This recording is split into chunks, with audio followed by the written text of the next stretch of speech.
Right. Okay, I want to talk a little about your fighter, Jason McDonald. He's going to be taking on Damian Maia. What are your thoughts on that fight? We're going to smash him. What do you think? We're going to put the first one on his record. We're going to give him his first loss, right? Jason McDonald's mean like me now. I mean, he's a nice guy, right? And he's polite and he's all that stuff. But when he trains now, when he fights, look what he did with Joe Dortson, man. Look at how he won that fight, how mean he was at the end of that fight, right? Who do you think taught him that, right? He doesn't have that in that was his problem. He was always too nice to everybody before. Now he's not nice anymore, right? And now he's making money fighting. So you think that one of the things that he was lacking in previous fights, previous losses, such Of course as... that was lacking. If you take Jason McDonald and you put him at the bottom of a mountain, right, and you put Anderson Silva next to him, and you say, okay, you guys run up this mountain. You know who wins every time? Jason McDonald. You say to Jason McDonald and Anderson Silva, you go, Anderson, you're going to play a game of one-on-one basketball with Jason McDonald. I'll bet my Rolex that Jason McDonald kills him every time, right? But will you bet your Rolex that he'll fight Anderson Silva in the octagon and win? No, absolutely not. You know why? But that's what I'm trying to get to. The reason why he won't, because he doesn't believe it yet. That's why. Jason McDonald didn't believe he belonged in the UFC, right? I told him he'd belong there, because he does, right? Athletic-wise, he's superior to everybody in his weight class in the UFC. The problem is mentally he has to see himself smashing Anderson Silva. First of all, you have to get through Damian Maia, right? But what I'm trying to tell you is that's what it comes down to with Jason McDonald. Athletic-wise, are you kidding me? He's far superior than the 185-pound class. Okay, we had... Athletically. We had one of the... I was there ringside for his fight with Patrick Cote in the MFC. It was actually one of the best fights I've ever seen. Patrick Cote is going to be taking on Anderson Silva for the belt next. What's going to happen and why? I don't know. I mean, I love Pat Cote, right? So, you know, he's always been such a great promoter for the Maximum Fighting Championship and a great ambassador for my organization. He's been nothing but always just so nice with my whole company.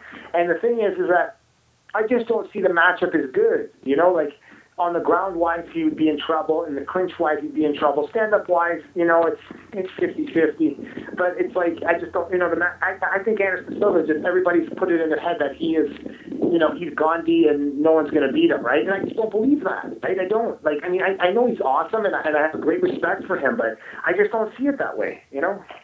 Okay. Just like I don't see it with George St. Pierre. I don't see George St. Pierre being a dominant 170-pounder. I don't see him, you know, holding the title for 2, 3, 4 years. I don't see it happening. Really? Who do you see out there that's going to beat him? Do you think John Fitch is going to win?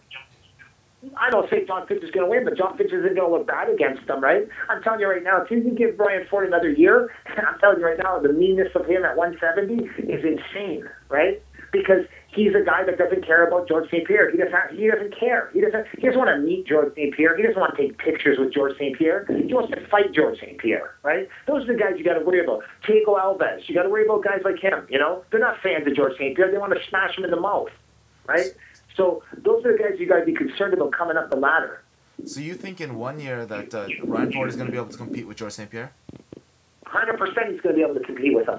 1,000% in 1 year he'll be able to compete with him, right? Look what this guy's done in 1 year now, right? I mean, he trains with Jason McDonald on a full-time basis, and he does very well with Jason McDonald, right? I mean, he doesn't in no shape or form dominate Jason McDonald, but he does okay with Jason McDonald after 1 year of training, right? So, you have to break it down and look at things in that aspect, right?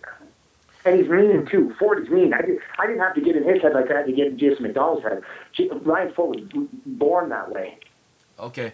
Tell us about the next fight in the Maximum Fighting Championship. Will be taking place on July 25th at the Enoch River Creek Casino. Tell us what another fight that you think is going to be a very important fight for you guys.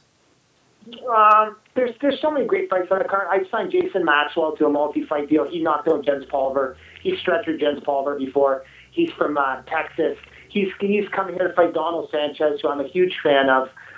He's with Tom Vaughn at Fit NHB in New Mexico.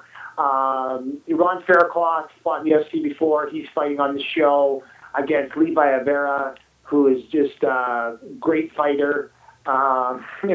There's just so many good fighters on the show. That's what I said the other day. It's like, how can I keep competing? Is that I have the two most exciting fighters on the planet at 170 pounds and 205. Roger Hollett at 205 and Ryan Ford at 170. I'm not talking about the best fighters. I'm talking the most exciting. Okay, let's talk a little bit.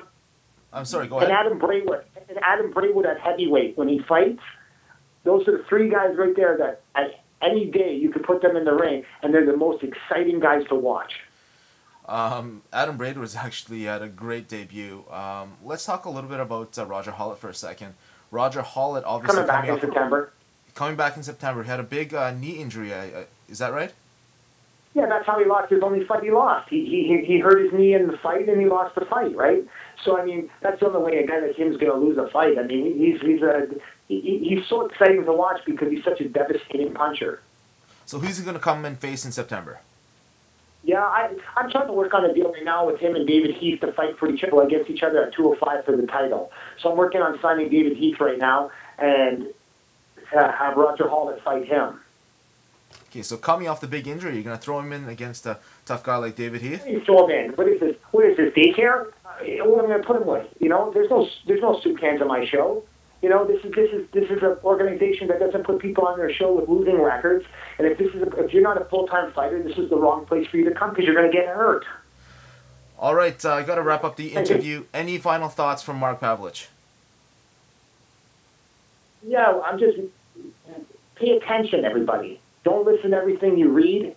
Pay attention to the facts, and nobody's going to stop us. We're going to be number 2 in the world.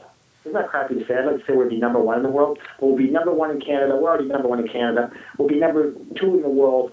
And, you know, when I get to that point, I'll come up with a new game plan. Well, always a great interview. I appreciate you guys joining the show today. Thank you so much, Mark Pavelich. You too, Arnold. You keep up your good work, too. You do awesome.